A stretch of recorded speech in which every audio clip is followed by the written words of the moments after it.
Okay, it's pizza time. So I'm going to show you a couple of different techniques for making pizza, okay? Suitable for home, okay? It's not necessarily the way that we would do it at the cafe with the wood-fired pizza oven and all the rest of it, but this is needs must, and best way is to get as good a quality pizza as you can at home, okay? If you do have a pizza stone, then into your oven, full power, put your pizza stone in, 45 minutes, 1 hour, get it red hot, okay? That will just help to give you that nice brown base, nice and crispy, etc., okay? However, most people aren't going to have this, so I'm going to put this away. And all we are going to use is a baking tray, okay? So here's my baking tray. Skanky old baking tray, okay? I'm not going to use the inside, I'm going to use the base of it, okay? Woohoo, that's hot, okay? We're going to put the pizza dough, so we're not going to have a round pizza, we're just going to make a rectangular pizza for that, okay? So we're going to put it back in the oven. So I want that to be as hot as possible, because that's going to start cooking the base as much as possible, okay? Okay, just for the purpose of the video, I haven't put the oven on because I don't want the noise in the background. But for you, have the oven on, get it nice and hot as possible. Okay, so let's do this dough. This is the hardest bit, but the most important bit as well. Okay, so in good old Keith Lloydie, come in Michelle, have a little look. So here's our dough. I've got half the dough there, which is what we used for the pizza doughs earlier. So I'm just going to put a bit of flour on here. Okay, we're just going to remove that out. Okay, here's my pizza dough. If I take this pizza dough out now, it's going to stick to the edge of the tray, okay? So take a bit of your semolina flour onto the edge and just move it away without moving your dough too much. I don't want to squidge that dough together because it's got all that lovely air in there. It's been proven for the last 2 days, 3 days, yeah? If I can, I'm going to get this underneath in one go and just bring it out. Yeah, so there it is. Let's just move the dough over to one side. What I would normally do, wrap up that dough, stop the air getting to it, okay? So let's just wrap some flour out onto the right top there, put the dough on, okay? I don't want nice clean surface, wash your hands first, etc., etc. Don't touch your face, as they keep telling us. Drink plenty of beer. Not you kids. Okay, so I don't want sticky dough, okay? So just get some of the dough, put it over the top, you know, treat it nice, okay? My dough here, I've got a bit too much flour here. Normally what I would do is I would just have a little bit of flour here, there, okay? So come and have a look, Michelle. We don't want have your dough to be the same shape as what the tray's going to be, okay? So if you've got a nice round pizza dough, then just make your nice and round, yeah? So, okay, so we want nice crust. However, let's just go back to talk about that dough for a second. If you're going to be doing this dough with your children, okay, when I deliver it to you, it's going to be frozen, okay? Just take it out of the container that it's in, which is probably going to be a pizza box, put it into some sort of tray with cling film over it, or something like that, just to stop the air getting to it. If you've got children, just let it be in the fridge for 2 days, 3 days, yeah? Just let it prove and get bigger. If you let that dough go on, and you can let it go on. You can get it go to 3 days, 4 days, 5 days, 6 days, even 7 days. But the longer you leave it, the softer it's going to become, which is marvellous, because if you get like a 5-day dough, a 6-day dough, like we use in the cafe sometimes, it's got all those lovely little air bubbles in there. It's going to make it really light. It's going to make it really lovely. However, you give that to a child, like when we do our pizza making for children parties at the cafe, we just use 2-day dough because that's firmer. Children can get a rolling pin and they can do their stuff with it. Yeah. So if you're using your kids, if you've got 2 children, just chop the dough in half. Yeah. Make 2 doughs for them. Then they can have 2 small pizzas. For adults, if you've just got adults, you don't have children, use 1 dough and we can use the technique that we're going to do in a moment. Yeah, it's all about having fun. So don't worry about trying to get across for children. Just bung them a rolling pin, chuck some flour on it, and let them have fun with it. Okay. However, if we want to get across like we do at the cafe, this bit's really important. So come in, Michelle. Going back to McKee Floyd. Come and have a look at this. Okay. So we don't want to keep touching the edge. Okay. The more we touch that edge, the more we're not going to get the nice air bubbles and the crust around the edge. Okay. So using your hand. Okay. We've washed our hands. Take your rings off, etc. Make them nice and clean, which is what I've done. Okay. You can either use 2 hands or just use 1 hand. We want to get like a couple of centimetres just around the edge, and we're going to push the dough out to that point, and you're pushing the air up. Okay, so what I'm going to do is I'm just going to push, and see I've got that nice little border all the way around. Yeah, move it around a little bit, don't touch it too much, push it out, moving it around, pushing it out. Okay, and you can see my dough's getting bigger.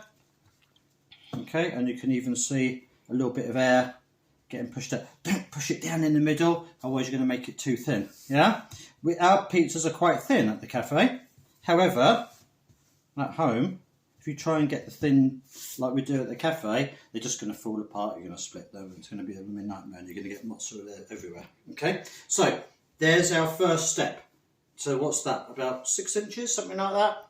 You've got that nice border all the way around. Okay. At the cafe, we're going to start pulling it and stretching it and all the rest of it. Okay. All you need to do, especially if it's 2 days, 3 days, you get to 5 days, it's going to be really stretchy. So just take it like this and just do that with it. And see the weight of the dough has now made it bigger. Yeah? Come and have a look, Michelle. Yeah, see it's getting bigger. So you can think, oh, actually, it's a bit thicker here than it is here. So I'm just going to pick it up here, and I'm just going to stretch it. And if you look, you can already see it's starting to get a little bit more see-through. Yeah?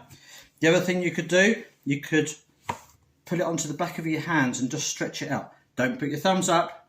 Yeah? Look at me, Michelle. Yeah, so I'm just going to put my hands like this, and we're going to stretch it out. Don't put your thumbs up. If you put your thumbs up, the dough's going to go through, and your little thumb's going to be sticking up.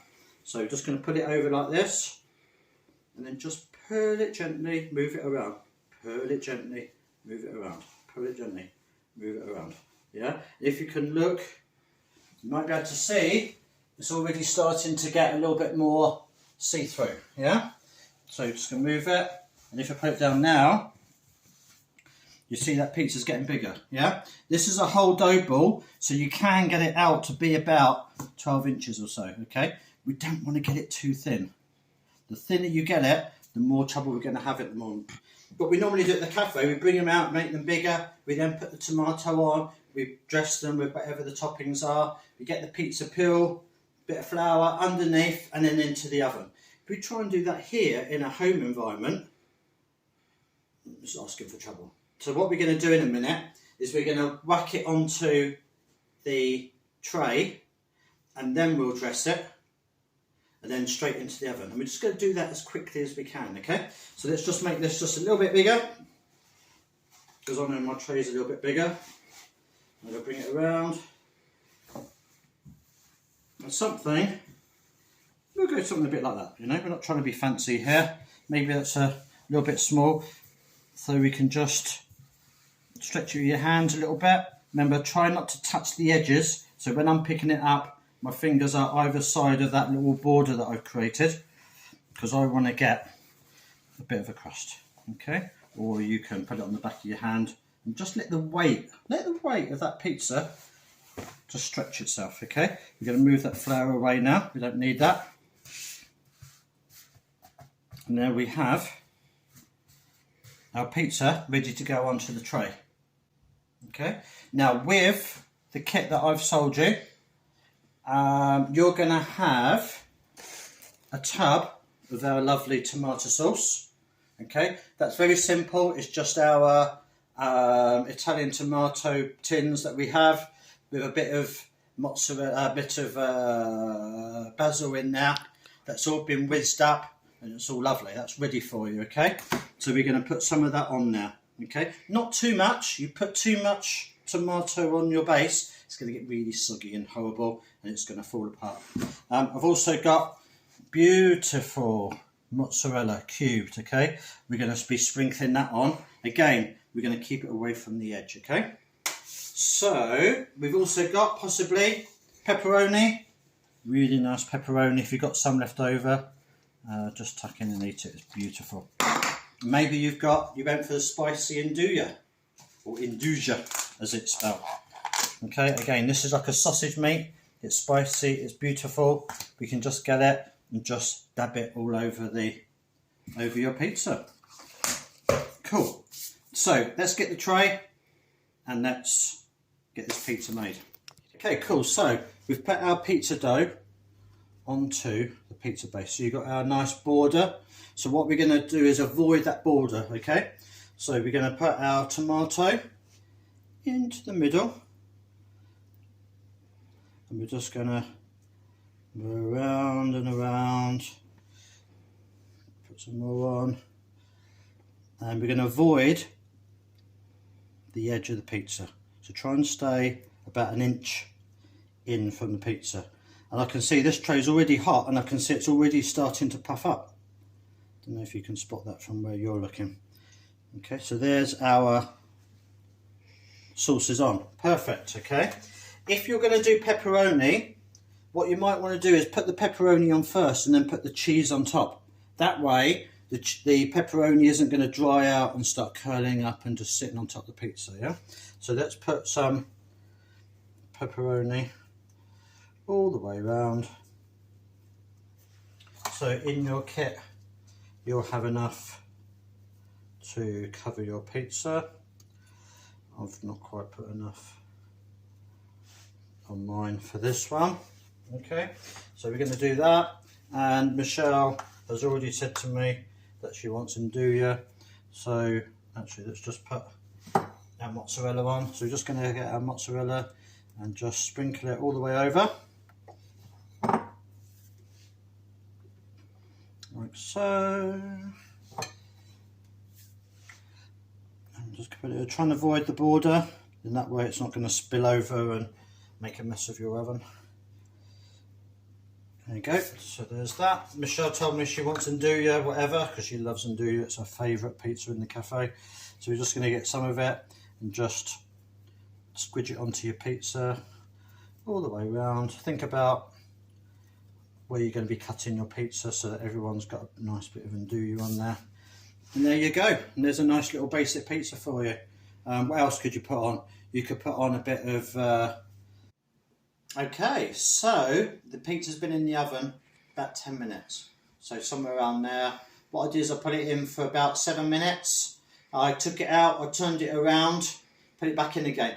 Don't keep opening and closing your oven, because otherwise you're going to let all that lovely hot air out, okay? So let's open the pizza. Come here, Michelle, let's have a look and let's see what we got.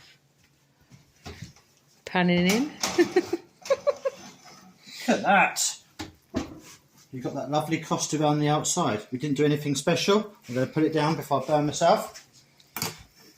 And now we have our pizza. Bubbling away lovely.